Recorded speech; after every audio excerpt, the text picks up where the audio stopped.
Setelah berhasil dideportasi oleh imigrasi Singapura, Lanyala langsung menjalani pemeriksaan maraton sebagai tersangka oleh kejaksaan.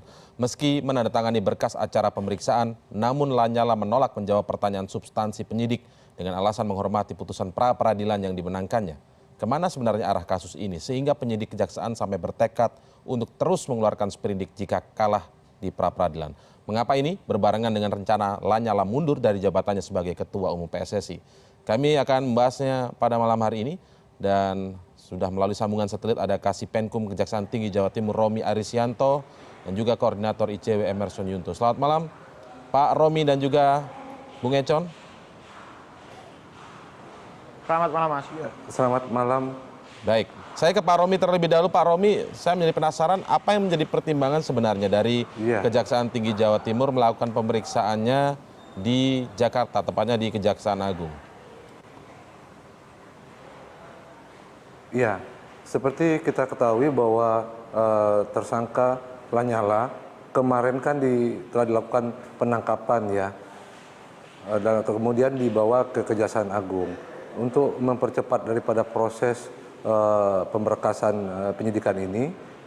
Kita melakukan pemeriksaan di Kejaksaan Agung karena sebatu penangkapan tim penyidik dari Kejaksaan Tinggi Jawa Timur sudah berada di sana dan dilakukan koordinasi.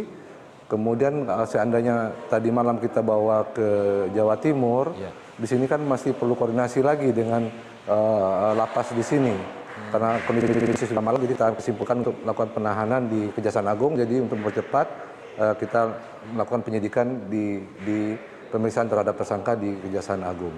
Baik, lalu selanjutnya juga tetap akan di Kejaksaan Agung atau karena ini adalah kasus di Jawa Timur akan beralih ke Jawa Timur setelah mempersiapkan lapas tadi itu? Iya, untuk pemeriksaan saksi-saksi dalam penyidikan ini dilakukan di Jawa Timur, tapi untuk pemeriksaan tersangka kita lakukan di Kejaksaan Agung, gitu. Ya, artinya apakah ada pertimbangan khusus selain kondisi yang darurat kemarin misalnya karena belum mempersiapkan lapas di Jawa Timur misalnya? Katakanlah sekarang sudah 1 hari, apakah ada kemungkinan akan dialihkan ke Jawa Timur dalam hal ini Surabaya ataukah tetap akan di Jakarta? Ya, dengan pertimbangan, ada beberapa pertimbangan bahwa pertama adalah masalah keamanan, kemudian ada kemungkinan bahwa tersangka di sini jika ditahan di sini akan menghambat proses daripada penyidikan karena bisa berkomunikasi dengan tersangka yang sebelumnya yang sudah narapidana ya di lapas di Surabaya. Yeah. Kemudian berdasarkan tersebut maka kita tetap melakukan pemeriksaan tersangka di Kejaksaan Agung. Gitu. Baik, Pak Romi, tadi ada sempat singgung soal keamanan. Seperti apa kondisi keamanan yang dimaksudkan Anda tadi sebagai pertimbangan agar tidak berada di Jawa Timur pemeriksaannya? Apakah memang sudah ada ancaman? Suaranya terputus. Baik, Pak Romi, bisa mendengar suara saya Pak Romi? Kita akan perbagi kembali komunikasi dengan Pak Romi Arisyanto yang merupakan Kasih Penkum Kejaksaan Tinggi Jawa Timur. Nanti kita akan lanjutkan lagi. Saya ke Bung Emerson. Bung Emerson, ini kan kemudian disebutkan bahwa tim kuasa hukum dari Lanyala ini awalnya sempat akan melakukan protes jika akan dilakukan penahanan begitu oleh kejaksaan sebagai penyidik di sini.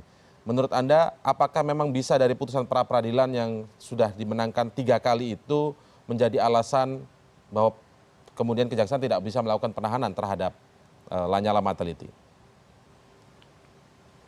Ya, memang putusan pra-peradilan ini kan yang mulai dari pertama, kedua, ketiga kan dianggap kontroversial gitu. Yang putusan yang ketiga yang di bulan Mei lalu itu bahkan secara ekstrim menyatakan melarang kejaksaan untuk melakukan proses penyidikan dalam kasus Lanyala Mataliti. Nah, di luar itu kan dalam beberapa perkembangan yang kita ikuti, pihak kuasa hukum sendiri nampaknya sudah mulai menyerah ya. Artinya kalah di pra-peradilan, kemudian kejaksaan masih membuat surat perintah penyidikan yang baru yang keempat, dan dikatakan oleh kuasa hukum dari beberapa pemberitaan media menyatakan ya akan dibuktikan saja di proses persidangan. Saya pikir ini salah satu solusi ya, apa yang tepat gitu ya, antara kejaksaan dengan kuasa hukum itu membuktikan mana yang benar, apakah kejaksaan ataukah Lanyala Mataliti selaku terdakwa nantinya. Jadi artinya ketika pihak kuasa hukum pada akhirnya menyatakan bahwa Lanyala tidak akan mengajukan pra peradilan lagi, ini artinya kewalahan maksudnya, seperti itu, Bung Emerson? Ya, paling tidak kan begini, kalau proses itu diajukan pra peradilan lagi, itu akan menjawab hal yang sama seperti itu. Artinya nanti akan ada Berputar-putar putusan ya. pra peradilan yang keempat yang kemungkinan juga akan memenangkan pihak Lanyala Mataliti. Kejaksaan nanti akan bikin surat perintah penyidikan yang kelima barangkali. Dan ini akan jadi proses yang berlarut untuk membuktikan apakah Lanyala Mataliti terbukti bersalah atau tidak, itu kan bukan di mekanisme pra peradilan pada dasarnya, tapi mekanisme proses persidangan yang memeriksa pokok perkara. Dalam hal ini mungkin di pengadilan tipikor. Nah, saya sendiri melihat beberapa pertimbangan, nampaknya memang agak sulit kalau kasus ini ditangani di wilayah Kejaksaan Tinggi Jawa Timur karena pertimbangan-pertimbangan tadi soal isu keamanan gitu ya. Mungkin paling tepat kalaupun proses itu berjalan dengan baik, ya penanganan di kasus ditangani oleh Kejagung dan dilimpahkan ke pengadilan tipikor di Jakarta. Baik, saya kembali ke Pak Romi yang sudah tersambung kembali karena sempat disinggung soal keamanan. Jadi penasaran ketika kemudian penegak hukum mempertimbangkan soal faktor keamanan. Keamanan seperti apa Pak Romi? Apakah memang sudah ada ancaman yang sempat terdengar oleh pihak Kejaksaan Tinggi Jawa Timur?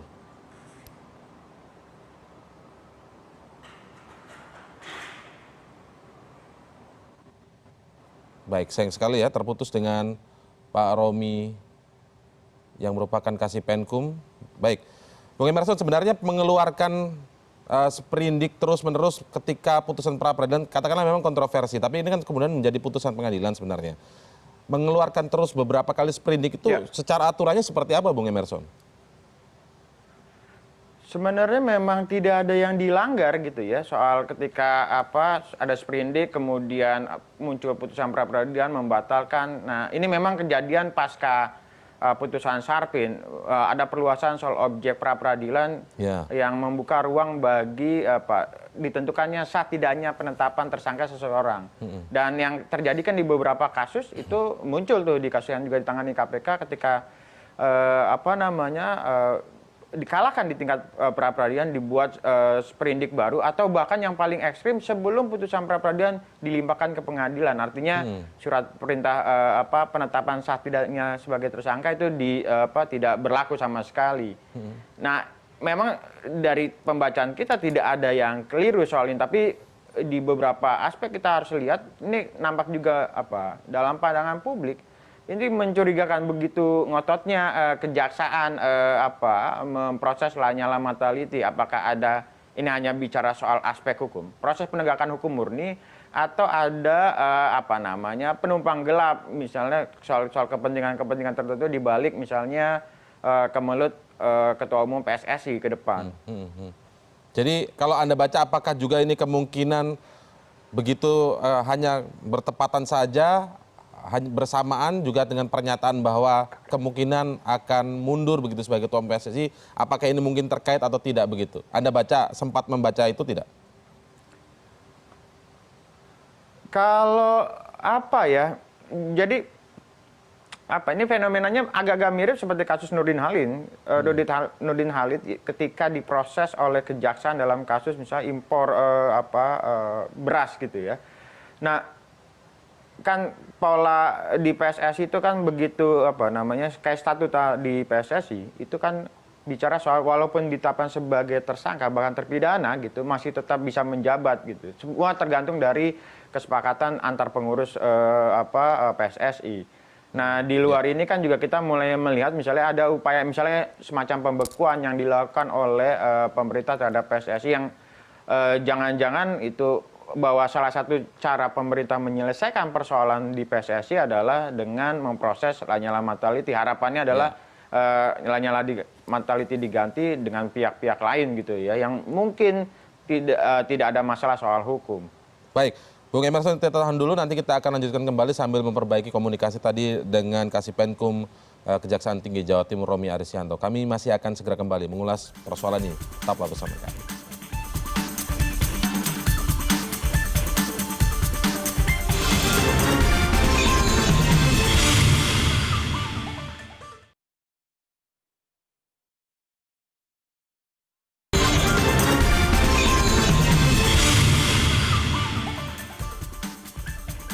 Pengadilan Negeri Surabaya menuding Kejaksaan Tinggi Jawa Timur melakukan pembangkangan atas putusan pra-peradilan dalam kasus dugaan korupsi dana hibah Kadin Jatim. Pengadilan berharap Mahkamah Agung mengeluarkan peraturan atas pembuatan sprindik dan pra-peradilan yang berulang-ulang. Menurut Humas Pengadilan Negeri Surabaya, Efran Basuning, tindakan Kejaksaan Tinggi Jawa Timur yang mengeluarkan surat perintah penyidikan baru terhadap Lanyala Mataliti merupakan bentuk pembangkangan atas putusan pengadilan yang telah 3 kali membatalkan sprindik yang sama. Humas Pengadilan Negeri Surabaya berharap peraturan Mahkamah Agung ini untuk mengantisipasi kejadian serupa dan memberi kepastian hukum kepada masyarakat. Pengadilan Negeri Surabaya membantah pernyataan Kajati Jatim yang menyebut ada intervensi Mahkamah Agung terhadap hakim yang menyidangkan pra-peradilan Lanyala. Jadi saya juga karena Humas mengikuti media massa bahwa hari ini menurut media massa Kajati Jatim mengeluarkan sprindik lagi untuk Lanyala. Ya saya katakan berulang kali bahwa ini adalah pembangkangan terhadap sistem hukum ya. Apalagi di putusan praper yang terakhir itu sudah dinyatakan sprindik yang sedang disidangkan dan sprindik yang akan datang. Jadi ini ya sudah merusak tatanan hukum. Ya kita berharap saja Mahkamah Agung dapat mengeluarkan peraturan Mahkamah Agung sehingga menyikapi sprindik yang berulang-ulang ini dan menyikapi praper yang berulang-ulang ini bagaimana? Saya langsung kembali ke Pak Romi Arisyanto yang merupakan Kasipenkum Kejaksaan Tinggi Jawa Timur. Pak Romi sudah terhubung kembali dengan kami, Pak Romi. Halo Pak Romi. Baik, Pak Romi, ketika putusan pra-peradilan menyebutkan tidak boleh melanjutkan lagi kasus dari Lanyala, seperti itulah kurang lebihnya. Disebut oleh Pengadilan Negeri Surabaya bahwa ini adalah bentuk pembangkangan hukum dari pihak Kejaksaan Tinggi Jawa Timur. Apa argumen Anda untuk menangkis ini, Pak? Iya, kita menghormati putusan daripada pra-peradilan yang menyatakan mengabulkan dari permohonan dari tersangka dengan buktinya bahwa kita melakukan penyidikan ulang. Kita melakukan penyidikan awal kembali karena aturan di dalam undang-undang tidak melarang kita untuk menerbitkan penyidikan surat perintah penyidikan yang baru karena kita melihat bahwa pertimbangan daripada hakim itu melampaui batas kewenangannya. Perlu diketahui bahwa proses dari pra-peradilan itu kan diatur dalam KUHP bahwa pasal 77 KUHP ya bahwa pengadilan berhak menerima suatu proses pra-peradilan mengenai sah tidaknya penangkapan, penahanan, upaya paksa, termasuk dengan adanya putusan MK yang terakhir yang mengatakan bahwa perluasan daripada kewenangan pra-peradilan adalah penetapan dari tersangka. Jadi tidak ada satu aturan pun yang mengatakan bahwa pra-peradilan menghentikan daripada proses daripada penyidikan. Ya, baik. Jika semua proses penyidikan bisa dihentikan di pra-peradilan, maka ini merupakan suatu kemerosotan hukum karena semua akan terpatahkan dengan pra-peradilan, gitu. Baik, Bung Emerson, Anda setuju ketika ini disebut sebagai keluarnya sprindik baru lagi ini kemudian disebut sebagai sebuah pembangkangan terhadap putusan pengadilan? Ya, memang debatable ya. Sebenarnya ICSD melihat ada beberapa kejanggalan di balik proses pra-peradilan Lanyala Mataliti yang terakhir khususnya dari pengamatan kita ini cukup aneh ya. Putusan pra-peradilan kan harusnya bicara soal sah tidaknya penetapan sebagai tersangka. Tapi ada tambahan-tambahan misalnya pencabutan blokir, cekal, dan kemudian juga yang terakhir ada perintah untuk tidak melakukan proses penyidikan kembali dalam kasus Lanyala Mataliti. Nah, di luar itu kekhawatirannya kan soal intervensi. Barangkali ini bisa intervensi langsung ataupun tidak langsung. Kita tahu bahwa Lanyala Mataliti adalah keponakan dari Ketua Mahkamah Agung Hatta Ali. Beberapa kasus misalnya orang akan sungkan. Hakim punya beban secara psikologis kalau putusan itu tidak menguntungkan, membuat senang misalnya atasan itu kekhawatiran akan terganggu soal misalnya jabatan atau karir mereka sebagai hakim. Nah ini mungkin yang perlu diantisipasi di kasus Lanyala Mataliti. Baik, sekarang ini sudah ada kuasa hukum Lanyala Mataliti Aristo Pangaribuan. Selamat malam Bang Aristo, terima kasih sudah hadir. Malam. Baik, langsung saja mungkin menjawab tudingan adanya dugaan intervensi. Sebelumnya harusnya kita mulai tadi dari soal mengapa tidak tenang. Tapi saya ingin tanya juga, itu tadi bagaimana? Dugaan adanya intervensi yang mungkin saja tidak langsung bahwa Lanyala ini merupakan keponakan dari Hatta Ali. Aduh, begini saya nih nggak mau komentar lah soal dugaan-dugaan ya. Kita bicara konteks hukum aja. Tadi kalau Mas Emerson bilang ada kejanggalan, tadi dari Kejaksaan Tinggi juga ada kejanggalan, silakan dilihat dieksaminasi. Coba kita bicara secara teoritis lah. Kita bicara soal wewenang pra peradilan. Wewenang pra peradilan ini kan jangan dilihat dari KUHAP-nya saja, tapi dilihat dari putusan Mahkamah Konstitusi nomor 21. Nah, ini kita lihat dulu. Apa sih maksudnya wewenang pra peradilan ini? Pra peradilan ini kan filosofinya adalah filter pertama agar jangan sampai ada pikiran-pikiran untuk bagaimana caranya memenjarakan orang. Nah, ini makanya ini filter pertama. Apakah satu perkara ini layak tidak masuk kepada persidangan pidana, kan itu karena asas pidana ini kan ultimum remedium, artinya senjata terakhir. Kalau bisa negara bisa nggak menjarain orang itu lebih bagus. Tapi kalau terpaksa negara harus menjarain orang untuk greater good, itu filosofinya, itu filosofinya ini pra peradilan. Ya. Nah kita bisa tapi berbicara di situ. Makanya kalau kita lihat di sistem-sistem hukum internasional itu kan namanya confirmation of charges ya. Jadi dikonfirmasi nih, ini masuk akal nggak ini dakwaannya? Apakah bukan memaksakan, apakah membawa perkara ini will bring more harm than good untuk ini pra peradilan. Ini untuk mencari keadilan ini begitu untuk mencari keadilan. Nah, ini sudah 3 kali ya. Apa saja, saya tidak akan terlalu berbicara teknis karena memang di situ bisa dilihat pertimbangannya karena persidangannya untuk umum, putusannya bisa di-download. Silakanlah kita tapi boleh sampai bicara soal sampai menghentikan perkara itu boleh tidak sebenarnya? Nah, kenapa? Mesti dilihat dulu begini, karena ada kesalahan dari fakta-fakta yang sudah lama ini sudah diketahui sejak tahun 2014 dimulainya penyidikan yang keluar namanya putusannya Pak Diyar dan Pak Nelson yang bertanggung jawab terhadap kerugian negara sebesar 26 miliar. Di situ tidak ada nama Pak Nyala. Di situ kan disebutkan bersama-sama Diyar dan Nelson bersama-sama dengan menyalahgunakan wewenang yang ada padanya merugikan negara 26 miliar, tidak disebut nama Pak Nyala. Nah, kalau disebut kemarin ada IPO dan lain-lain, Pak Nyala kan sudah pernah diperiksa di belakang. Kenapa baru sekarang muncul? Nah, ini kan pertanyaan pertama. Tadi menjawab ini kriminalisasi atau bukan. Nah, kita nggak mau berdebat di luar, tapi kita bawa ini ke forum pra peradilan. Yang pertama, yang kedua, yang ketiga, dan itu semuanya dimenangkan karena dasarnya itu. Yang kedua juga selain itu, Pak Nyala ini tidak pernah diperiksa sebagai saksi. Sebagai calon tersangka. Putusan Mahkamah Konstitusi nomor 21 harus diperiksa terlebih dahulu. Harus diperiksa terlebih dahulu calon tersangkanya. Calon tersangka tuh definisi ini ada pada saat kapan?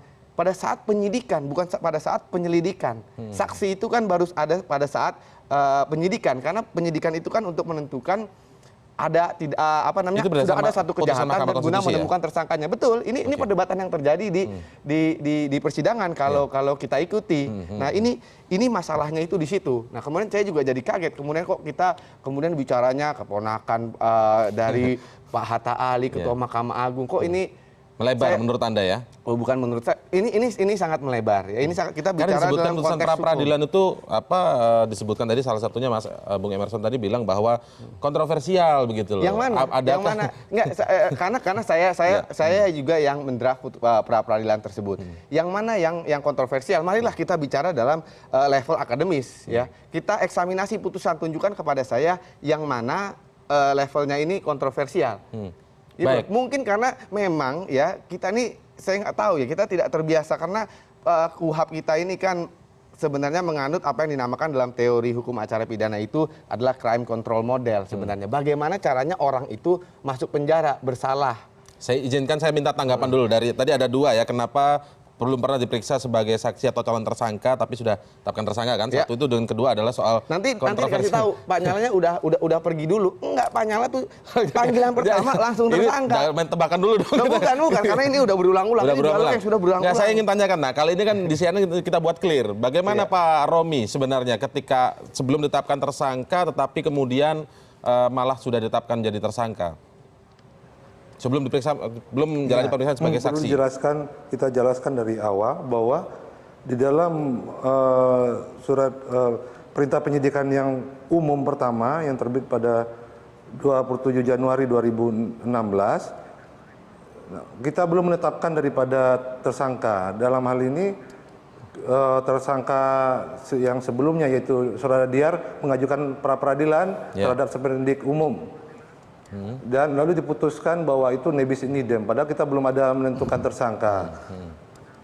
Jadi sepertinya berarti Iya, terus kemudian ya. Oke. untuk yang kedua kita terbitkan seperindik yang kedua pada tanggal 16 Maret ya 2016. Kita sebelumnya sudah melakukan pemanggilan terhadap saksi ya, saksi tapi tidak pernah datang. Begitu ditetapkan pada tanggal 16 Maret, tanggal 17 Maret tersangka Lanyala Sebelumnya sudah ada tidak berada di pemanggilan. Indonesia. Sebelumnya sudah ada melarikan pemanggilan, diri. Pak Romi. Jadi kita sudah ada pemanggilan 3 kali tidak pernah mau datang dan kita Sebagai sudah apa melakukan pemanggilannya, penjemputan Pak? paksa ke rumahnya. Pemanggilan juga apa? Sebagai tidak apa berada, pemanggilannya? lalu Tersangka kita atau tetapkan saksi? DPO. Jadi sampai saat ini kita belum melakukan pemeriksaan karena yang bersangkutan tidak tahu keberadaannya. Pemanggilan sebelumnya sebagai apa? Saksi atau tersangka, Pak? Ketika yang tidak hadir tadi itu. Sebagai saksi, iya. Oke. Nah, itu berarti belum Loh, bisa dibaca Iya. putusan pra peradilan. Ini kan silakan baca di putusan Oke, pra peradilan. iya. Kan kita minta mana panggilan saksi. Itu kan yang nggak ada. Tidak pernah dipanggil sebagai saksi. Tapi klaimnya tadi disebutkan tadi sebagai Enggak, dikatakan dipanggil sebagai saksi dulu pada tahun 2015 ketika perkaranya Pak Dia dan Pak Nelson. Barusan di BAP itu juga kok pertanyaannya. Oke. Ya. Baik. Kita maju sedikit kemudian Iya, ke soal yang disebut kontroversial tadi. Mungkin Bung Emerson bisa jelaskan 1-2 hal yang disebut kontroversial tadi sehingga bisa ditanggapi oleh Bung Aristo. Ya, memang kan kalau bicara soal perdebatan penetapan tersangka ini harus ada pemeriksaan saksi dan sebagainya. Ini silakan saja diberikan argumentasi dari kuasa hukum. Tapi paling tidak begini, saya lihat perkembangan yang terakhir kan kuasa hukum menyatakan ya udah kita buktikan saja di pengadilan. Jadi tidak akan mengajukan upaya pra peradilan. Harapan kejaksaan juga sepertinya juga sama. Prosesnya lagi-lagi dibuktikan di pengadilan terkait dengan pokok perkara. Walaupun memang ada beberapa catatan-catatan juga soal misalnya pernyataan-pernyataan dari kuasa hukum maupun Lanyala Mataliti yang katanya mengembalikan dana sebesar 5,3 miliar. Nah, saya coba merunut ke belakang lagi bahwa dana bantuan hibah dari Pemprov Jawa Timur 2011-2014 ini kan jumlahnya 48 miliar. Dalam kasus Diar dan Edison gitu ya, itu kerugian negara 26 miliar. Artinya masih ada uang sisa yang itu juga belum jelas. Pertanyaan berikutnya, apakah betul Pak Lanyala Mataliti sudah mengembalikan uang itu dan kemudian di-store kemana, itu juga mungkin harus dicek kembali. Tapi saya sendiri lebih mendorong bahwa proses ini memang agak silang sengkarut. Apakah akan tetap diajukan pra peradilan nantinya kalaupun berubah pikiran dari teman-teman kuasa hukum Pak Lanyala Mataliti, atau kemudian juga pengadilan masih akan tetap mengambil putusan yang sama seperti putusan pra peradilan 3 kasus sebelumnya, 3 hal sebelumnya gitu ya. Nah, proses-proses ini kan harus dijalani paling tidak. Kalaupun memang Lanyala menyatakan tidak cukup kuat gitu ya, bahwa tidak terbukti atau dia melakukan praktek korupsi, ya silakan saja dibuktikan di pengadilan. Bung Aristo, sebenarnya uang itu sudah dikembalikan belum? Begini. Ini juga. Jadi begini. Tadi 48 miliar, 5,3, 26 ini satu paket sebenarnya. Yang disalahgunakan itu 26 miliar. Di dalamnya termasuk uang 5,3 miliar yang sekarang lagi diperdebatkan Dalam 26 tadi. 5,3 itu termasuk dalam 26 miliar. Iya. Salah satunya digunakan, jadi digunakan tuh. Yang disalahgunakan total 26 miliar. Disalahgunakan untuk apa? Untuk kepentingan pribadi Diar dan Nelson. Begitu bunyi putusannya. Padahal itu untuk program akselerasi perdagangan antar pulau dan UMKM. Saya masih hafal tuh. Ya, jadi 5,3 ini sudah termasuk paket yang 26 miliar. Audit BPKP mengatakan, negara rugi loh 26 miliar. Itu audit BPKP mengatakan begitu. Kemudian ada putusannya Diar dan Nelson, siapa yang bikin negara jadi rugi? Di situ ditulis Diar bersama-sama dengan Nelson. Di dalam putusan yang sama, Pak Nyala diperiksa sebagai saksi di tingkat penyidikan, sebagai saksi di tingkat persidangan. Itu sudah dijelaskan soal IPO. Jadi dimaksud mengembalikan itu tidak secara harfiah kemudian Pak Lanyala mengembalikan uang itu, bukan ya? Mengembalikan, betul, 2012. Jadi ini ada 2 layer pengembalian. Ya, kita konstruksi berpikirnya. Jadi yang pertama, 5,3 miliar itu oleh Pak Nyala pribadi dipertanggungjawabkan pada tahun 2012. 2012 ya. Itu sudah masuk di dalam sidang putusan, ya, ada kesaksian. Kemudian dalam putusan itu 26 miliar total nih, 5,3 ini sudah masuk nih. 26 miliar ini siapa yang tanggung jawab? Yang tanggung jawab itu yang namanya Pak Diar dan Pak Nelson. Tidak ada unsur penyertaan. Tidak ada unsur penyertaan sama sekali tidak di situ. Dalam dakwaannya pun tidak tergambar ceritanya. Ini yang penting nih, karena dakwaan ini adalah mahkota di persidangan yang menceritakan dilihat dari beberapa pemberitaan. Kesatuan kasus. Dikatakan bahwa dikembalikan 5,3 miliar itu tahun 2012, tapi materainya 2014. Ini menjadi satu yang janggal menurut kita. Materainya 2014 ya, Bung Emerson ya. Nah begini, makanya tadi saya katakan, saya tidak mau berdebat lah soal 2012, 2014. Sekarang pertanyaannya, kerugian negara ini 26 miliar, tidak ada uang yang hilang. 26 miliar, Diar dan Nelson sudah bertanggung jawab 26 miliar. Oleh karena itu, saya tidak mau mempertontonkan pra-peradilan lagi, nanti bicara soal materai. Kita langsung aja deh, kita di sidang pengadilan yang terbuka, karena ini sudah 3 kali bolak-balik. Itu mungkin yang dimaksud dengan janggal dan lain sebagainya itu mungkin di situ. Kita daripada berdebat di sini, nanti kita tunjukkan di pengadilan. Apakah betul ada pengembalian, apakah betul siapa yang bertanggung jawab, apakah ini delik tertinggal atau bukan. Nah ini kita buktikan, kan begitu teorinya. Kalau ini delik tertinggal, saya setuju bahwa ini harus dipidana. Tapi ini konsepnya tidak masuk delik tertinggal dalam hukum pidana. Kita nanti coba tidak menengok lagi soal pra-peradilan ya. Perdebatan ini akan pernah selesai, tapi akan maju. Betul. Menjadi penasaran, kalau sudah 3 kali menang, kenapa tidak diajukan pra-peradilan lagi gitu sebagai benteng pertama? Apakah ini mulai melunak, menyerah? Bukan. Nanti kita lanjutkan. Kita jeda terlebih dahulu. Kenapa juga Lanyala Mataliti tidak mau menjawab seluruh pertanyaan substantif dari penyidik kejaksaan? Kami akan lanjutkan setelah jeda berikut.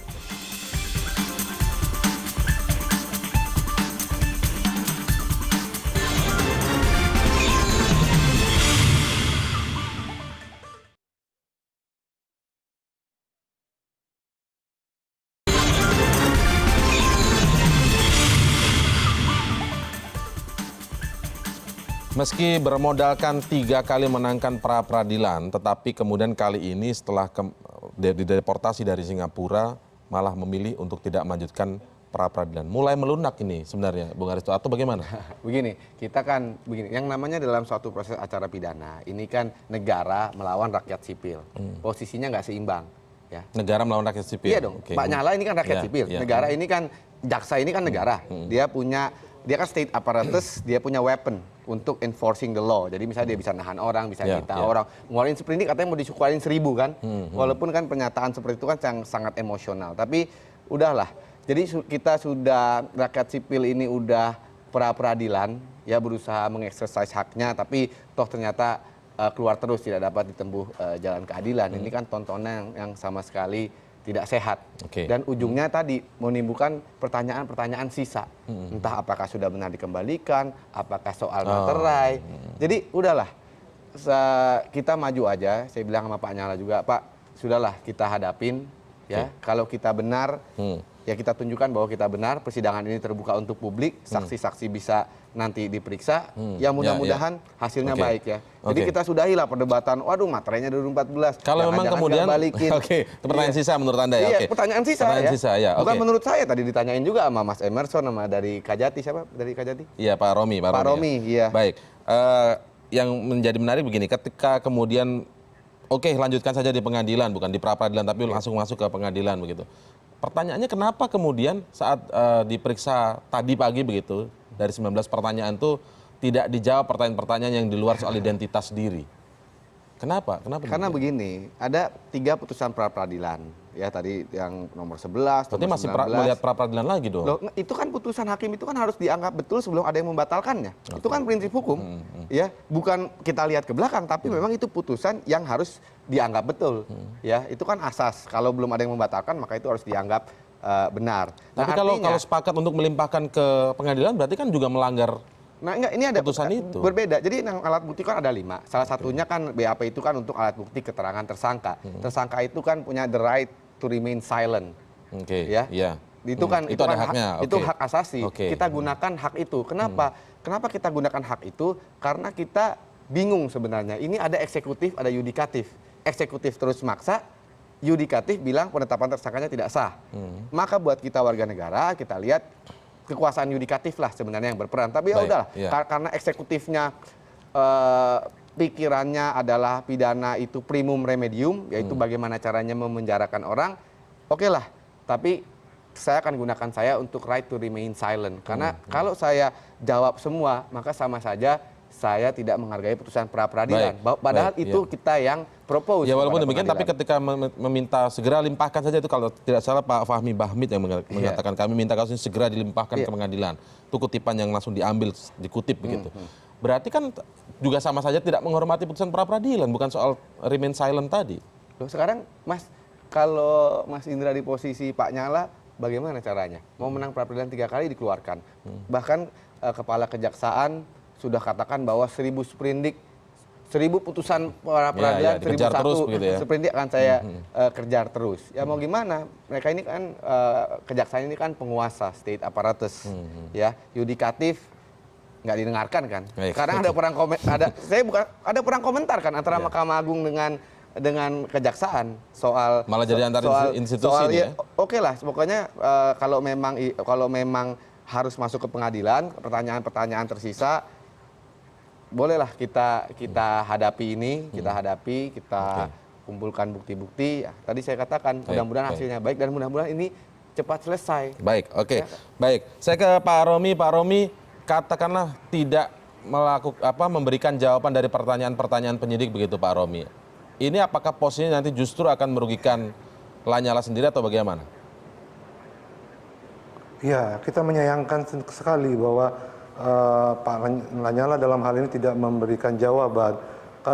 Padahal beliau bisa membuktikan bahwa dengan ini bisa melakukan pembelaan, bisa menentukan saksi yang meringankan. Tapi dia melewatkan dari kesempatan ini. Kita mengharapkan beliau bersifat kooperatif. Perlu diingat di sini bahwa proses penyidikan ini bukan, kita masih menjunjung tinggi bahwa ini praduga tak bersalah ya. Pak Lanyala belum bersalah sampai ada putusan pengadilan yang memutuskan bahwa beliau bersalah atau tidak gitu ya. Jadi kita masih menghormatin itu dan kita tunggu proses. Kan kita menunggu juga di proses persidangan bahwa di situ kita akan menunjukkan bukti-bukti kita dan mungkin pihak Pak Lanyala juga bisa menunjukkan pembelaan terhadap diri daripada tersangka. Pak Romi, kesempatan apa yang dilewatkan seorang Lanyala Mataliti ketika tidak menjawab pertanyaan-pertanyaan penyidik tadi? Iya, di situ kan itu merupakan hak daripada tersangka ya untuk menjawab. Mungkin di situ kan ada hak membuktikan bahwa terhadap tuduhan itu bisa mengajukan saksi yang meringankan bahwa itu memang sudah dikembalikan atau bukti-bukti lain yang kita tidak dapat untuk pembelaan dirinya. Tapi hal ini dilewatkan. Kalau dilewatkan ini apakah kemudian Kita justru mengharapkan diartikan bahwa menyetujui dari pertanyaan-pertanyaan atau dugaan-dugaan yang tadi disampaikan oleh penyidik misalnya? Katakan ada dugaan misalnya belum mengembalikan uang misalnya seperti itu. Misalnya nih Pak ya, saya tidak masuk ke materi, tapi misalnya ketika ada dugaan disampaikan tidak menjawab, apakah diartikan iya atau seperti apa? Iya, ini kan dalam proses permintaan keterangan ya. Hak tersangka dia boleh mengingkar, boleh tidak menjawab, itu haknya yang bersangkutan ya. Pertama yang jelas kita mencarikan bukti-bukti yaitu dari saksi, ahli, surat dan petunjuk itu. Keterangan-keterangan ini merupakan tambahan akhir daripada yang kita butuhkan gitu ya. Baik, Bung Emerson, bagaimana Anda melihat bahwa ketika kesempatan untuk menjawab pertanyaan ini tidak dilakukan karena dengan dasar menghormati putusan pra-peradilan? Ya, lagi-lagi seperti yang disampaikan oleh kejaksaan, ya ini hak dari tersangka ya. Apakah dia mau menjawab atau tidak menjawab pertanyaan dari penyidik. Dan saya sih melihat bahwa Lanyala Mataliti itu begitu optimis kasusnya, kalaupun dilimpahkan pengadilan, nampaknya kemungkinan akan terjadi kasus putusan seperti pra-peradilan gitu ya. Saya sendiri proyeksikan sepanjang independensi hakim ini diragukan gitu ya. Kejadian bahwa putusan pra-peradilan di Surabaya itu akan terulang di pengadilan di tingkat pokok perkara ya. Lanyala Mataliti pastinya nanti akan menang gitu. Ini paling tidak proyeksi ya. Isu soal independensi begitu mengkhawatirkan bagi kami. Isu soal independensi ukurannya seperti apa? Apakah terkait yang tadi soal ada kedugaan keterlibatan dari MA intervensi baik secara langsung ataupun mungkin tidak langsung begitu? Apakah itu indikasinya, Bung Emerson, Anda mengatakan tadi? Ya, lagi-lagi kan bicara begini, memang independensi hakim itu selalu dijunjung tinggi, tapi tidak bisa dipungkiri soal euh pakeuh di internal hakim, kemudian tidak ingin mengecewakan atasan atau pimpinan di Mahkamah Agung. Itu seringkali muncul terjadi di beberapa kasus yang ditangani oleh hakim-hakim di tingkat daerah gitu ya. Ditelepon dari pimpinan Mahkamah Agung, bisa saja proses hukumnya menjadi berubah. Nah, di kasus ini saya agak khawatir kalau hakim punya beban secara psikologis menilai bahwa Lanyala Mataliti adalah keponakan dari Ketua Mahkamah Agung, ya kekhawatiran bahwa proses itu akan berjalan fair, berjalan objektif itu ya lagi-lagi sangat diragukan. Baik, isu independensi hakim. Kalau kemudian kekhawatiran ini Anda munculkan begitu, Anda menunjukkan adanya kekhawatiran ini soal isu independensi hakim jadi penting. Artinya apakah ini kemudian nggak ada solusi jalan keluarnya ketika dua pihak sudah mempercayakan ini kepada pengadilan misalnya? Tadi Anda sempat mengusulkan ke pengadilan tipikor. Apakah ini kemudian juga mungkin sama saja kondisinya? Nah, salah satu yang mau kita dorong kan sebenarnya begini. Ada tawaran-tawaran soal bagaimana kasus ini ditangani oleh KPK agar prosesnya menjadi lebih fair. Kemudian yang kedua, kita sendiri mengusulkan kasus ini tidak ditangani oleh pengadilan tipikor di Surabaya, tapi dibawa ke Jakarta. Alasan soal keamanan, kemudian yang menjadi pertimbangan bahwa di Jakarta fungsi pengawasan itu menjadi jauh lebih ketat daripada di daerah. Saya pikir ini harus jadi salah satu pertimbangan. Di kasus korupsi Wali Kota Semarang, itu sempat kejadian tuh proses itu dipindahkan dari pengadilan tipikor Semarang kemudian akhirnya diadili di jadi pengadilan sudah ada tipikor contohnya Jakarta. Begitu ya. Orang akan berpikir ulang kalau misalnya bermain-main dalam penanganan perkara korupsi. Saya berharap bahwa ketika kasus itu dibawa ke Jakarta hasilnya sangat objektif. Artinya kalaupun memang Lanyala Mataliti tidak terbukti kasus korupsi, ya pilihannya adalah bebas. Tapi kalaupun terbukti melakukan praktek korupsi, hukumannya harus setimpal buat Lanyala Mataliti. Ini menjadi solusi tidak menurut Anda, Bung Aristo, ketika dilimpahkan ke KPK kemudian di pengadilan tipikor tapi tidak di Surabaya? Kalau mau di KPK, tipikor di Jakarta, di Surabaya silahkan. Ya silahkan, itu kalau memang itu katanya lebih independen dan lain-lain, kita tidak ada masalah. Karena kita tidak ada soal mau di mana. Daripada nanti tersandra ketika kemudian di pengadilan Surabaya misalnya kemudian dituding ada intervensi dari pusat Mahkamah Agung dan lain sebagainya, bagaimana Anda melihat ini? Ya silahkan, kalau katanya di Surabaya rawan intervensi, dipindahkan ke Jakarta juga it's okay, nggak ada masalah. Kita malah juga ikut mendorong seperti itu? More than happy. Saya nggak perlu bolak-balik ke Surabaya, Jakarta. Kalau Jakarta pengadilan tipikor pastilah, karena ini tindak pidana korupsi. Kalau penyidiknya, penuntutnya mau KPK juga silahkan. Kan kita ini kan punya bukti-bukti, kita punya argumentasi. Siapapun hakimnya, siapapun tidak masalah, penyidiknya, kita sama sekali tidak masalah. Sama-sama kita harapkan agar ini objektif. Nah tadi yang menarik itu tadi pernyataan dari Pak Romi ya, mengenai praduga tidak bersalah. Ini kan paradoks sebenarnya. Kenapa saya katakan paradoks? Di satu sisi dikatakan kita menjunjung tinggi praduga tidak bersalah, tapi di sisi lain sprindik itu hanya keluar 2 jam. setelah putusan pra peradilan 2 jam keluar Itu sprindik. artinya apa? Loh, artinya dia hanya menganggap sprindik ini kan sebenarnya ini kan surat. Iya. Tapi itu bukan hanya administrasi, tapi objeknya ini kan semuanya perbuatan pidana. Kalau itu hanya bisa dipikirkan putusan pra peradilan bisa dicerna hanya dalam rangka waktu 2 jam, Oke. langsung tanda tangan sprindik. Yang pertama, yang kedua, yang ketiga ya ini kan paradoks dengan presumption of innocence. Jadi dugaan Anda maksudnya Presumption sudah of- disiapkan sebelumnya? Asas praduga tidak bersalah itu adalah prosedur. Itu bukan sesuatu itu konsep yang abstrak, tapi dikonkretkan dengan prosedur-prosedur. Kita bisa lihat oh ini asas praduga bersalah tidak berlangsung. Itu bukan hanya dengan mulut, tapi apakah prosedur itu sudah dijalankan. Iya. Itu ketika bicara presumption of innocence itu adalah procedure. Kita bicara satu sistematis rangkaian. Nah, ini kan tidak dijalankan. Yang kedua soal independensi tadi Mas Indra bagus juga. Jadi kok nggak ada solusinya nih, yang ini nggak percaya, yang ini nggak percaya. Sebenarnya kan sudah dilaporin ke KY hakimnya. Oke. Ya, itu kan sudah dilaporkan, tapi kan sekarang nggak ada perkembangan. Buktinya ngawang-ngawang, ya kita tunggu aja Komisi Yudisial. Jadi menanti di Memeriksa. putusan bagaimana hasil Ya, kan sudah dilaporkan dugaan intervensi ini ke Komisi Yudisial. Sudah, biarkanlah lembaga-lembaga ini bekerja. Jadi tidak perlu Ya. menduga-duga lagi ya, berburuk sangka, tapi Kan ada sudah- lembaganya. Udah ada salurannya untuk menduga secara betul ya. Iya. Itu menduga secara betul loh. Iya, Kalau iya. saya nyangka kamu nggak independen, saya adukan. Kamu melanggar kode etik, saya adukan ke KY. Negara sudah memberikan tempat penampungan dugaan-dugaan seperti itu. Baik, baik.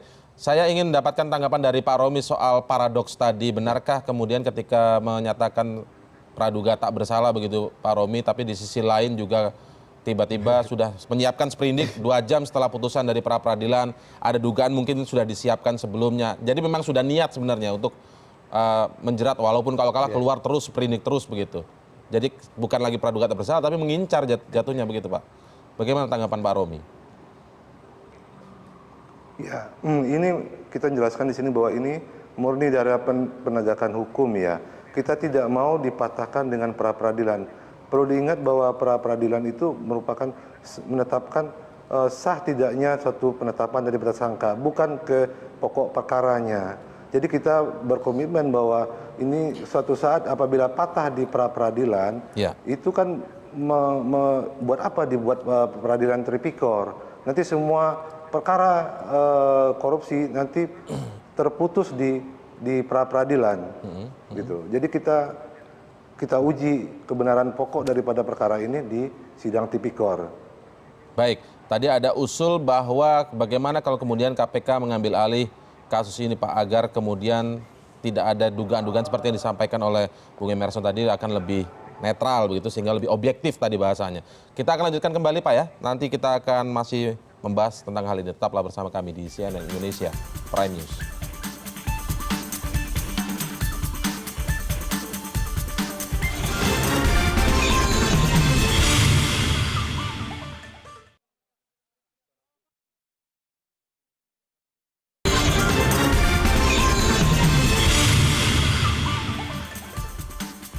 Ya, kita masih lanjutkan perbincangan di CNN Indonesia Prime News malam ini. Tapi sayang sekali tadi terputus komunikasi dengan Pak Romi Arisyanto begitu ya. Tapi kami ucapkan terima kasih telah meluangkan waktu untuk kami. Sementara itu hingga saat ini Lanyala Mataliti masih menjabat sebagai Ketua Persatuan Sepak Bola Seluruh Indonesia dengan status nonaktif. Namun Lanyala siap mundur bila diminta. Meskipun belum ada keputusan bersalah, Lanyala mengaku siap mundur dari jabatannya bila para pengurus PSSI memintanya mundur. Untuk sementara Lanyala akan berkonsentrasi dalam penanganan kasus korupsi dana hibah Kadin Jawa Timur sebesar 5,3 miliar rupiah. Sekarang Pak Lanyala nonaktif. Kenapa Pak Lanyala nonaktif? Karena perkara ini. Beliau mau konsentrasi perkara ini. Itu yang pertama. Yang kedua, terlepas beliau salah atau tidak dalam perkara ini, tapi kalau ternyata voters ya tetap menginginkan KLB, kan ada 50% plus 1, 2/3. Ya beliau siap mundur, buat apaan?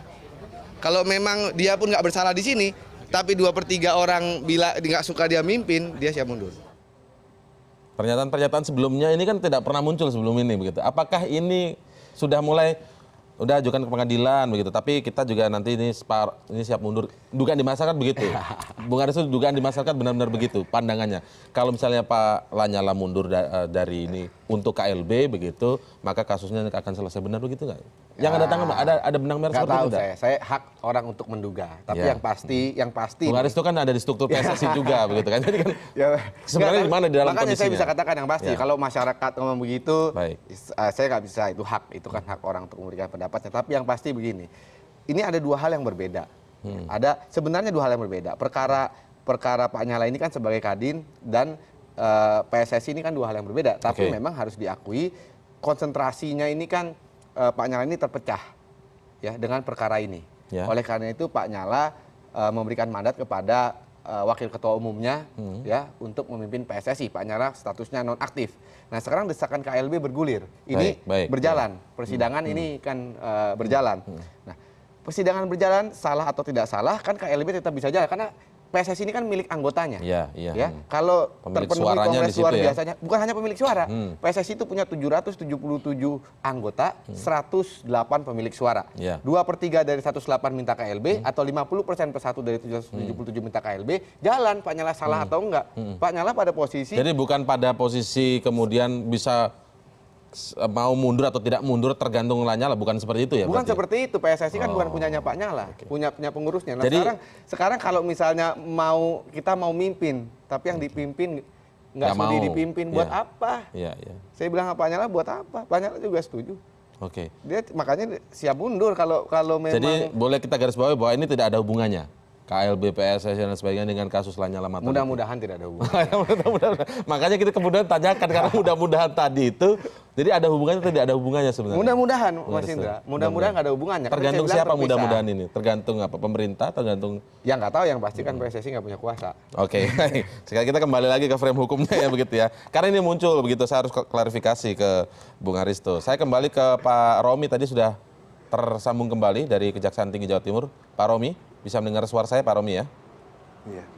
Baik, Pak Romi, Bisa, ini iya. tadi di segmen sebelumnya kita dengar penjelasan panjang lebar dari Bung Emerson Yunto bahwa sebaiknya ini dilimpahkan ke KPK, kemudian disidangkan di Pengadilan Tipikor, tetapi di Jakarta agar putusannya dan juga pemeriksaannya, penyidikannya itu objektif. Bagaimana Kejaksaan Tinggi melihat ini, Pak? Iya, dari awal kita kan begitu di perkara ini ditingkatkan ke penyidikan, kita sudah menyuratin KPK bahwa kita sudah menerbitkan surat perintah penyidikan atas nama tersangka ini, Lanyala. Ya, dalam penanganan perkara ini berapa kali pihak KPK supervisi ke Kejaksaan Tinggi Jawa Timur dan termasuk memantau beberapa perkara yang menonjol di sini. Sepanjang itu KPK mendukung kita, dalam arti mereka mensupport atas penyidikan perkara ini.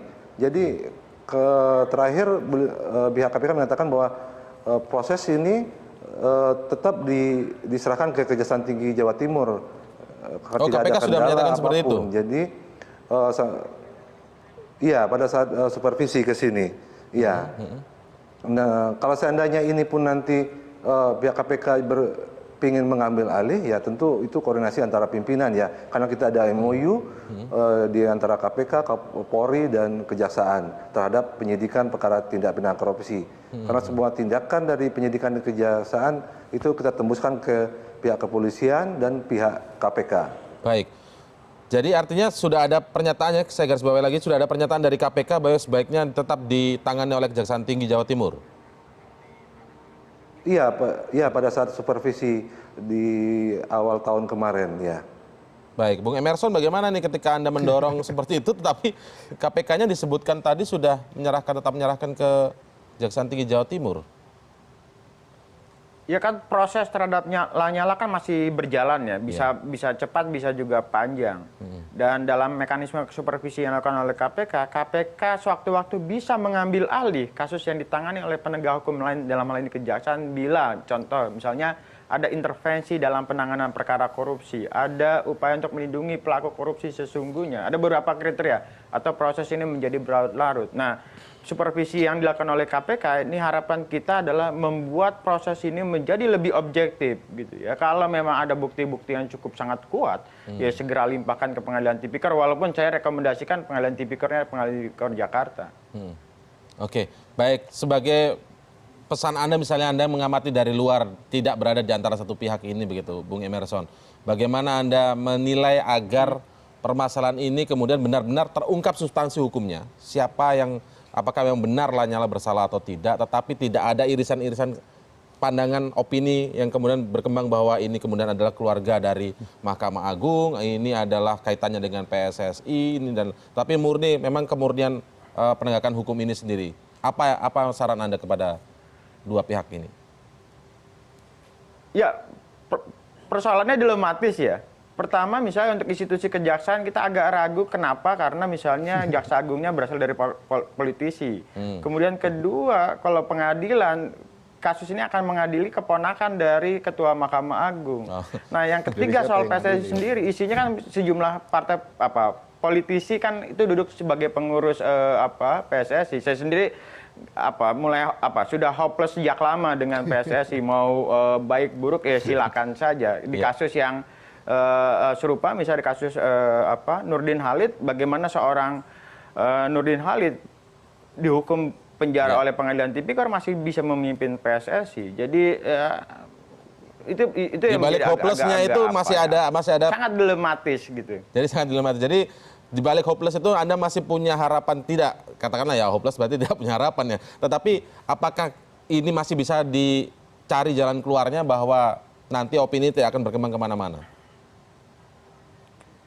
Ya, makanya salah satu tawaran kita kan agar proses ini menjadi objektif, kasus ini ditangani oleh KPK gitu ya. Kalau memang pilihannya supervisi secara ketat, artinya mencegah jaksa juga bermain-main atau jaksa tidak serius menangani perkara ini. Kemudian yang kedua, fungsi-fungsi pengawasan eksternal itu harus dimaksimalkan tuh. KPK mengawasi kejaksaan, kemudian juga ketika dilimpahkan juga ke pengadilan, KPK juga mengawasi hakim-hakim pengadilan tipikor yang memeriksa dan mengadili Lanyala Mataliti.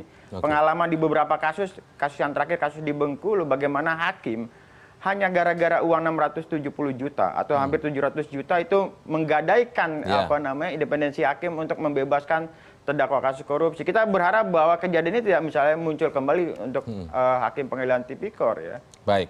Ya baik, terima kasih Bung Emerson Yunto, terima kasih juga kepada Pak Romy Arisyanto yang merupakan Kasipenkum Kejaksaan Tinggi Jawa Timur. Terima kasih, selamat malam. Saya ingin bertanya satu hal. Jadi ini tetap akan membuat Pak Lanyala tetap akan tidak menjawab semua pertanyaan karena penyidikan masih akan terus berlangsung. Ya betul, karena we have the right to remain silent. Dan ini sudah menjadi pertimbangan, ada pertimbangan tidak bahwa nanti justru nanti akan merugikan dari pihak yang Pak Lanyala namanya sendiri. alat bukti itu kan adalah 184 KUHP itu kan apa yang dinyatakan di depan sidang persidangan, di depan persidangan. Jadi kalau BAP, Anda yakin tidak akan bawa kerugian begitu ketika tidak menjawab ini ya? Enggak, memang itu hak dan di dalam KUHP dijamin hak tersebut dan apa yang counts di dalam pembuktian persidangan itu adalah apa yang dikemukakan dalam sidang persidangan. Buat apa kalau misalnya pikirannya sudah clouded? Ya, kita juga hopeless tadi saya pinjam katanya Mas Indra ya, kita sudah hopeless juga. Oke, kita lihat nanti perkembangan seperti apa. Semoga ini benar-benar menjadi terbuka apakah Pak Lanyala benar bersalah atau tidak. Terima kasih Bung Aristo telah bergabung bersama kami malam ini di CNN Indonesia Prime News.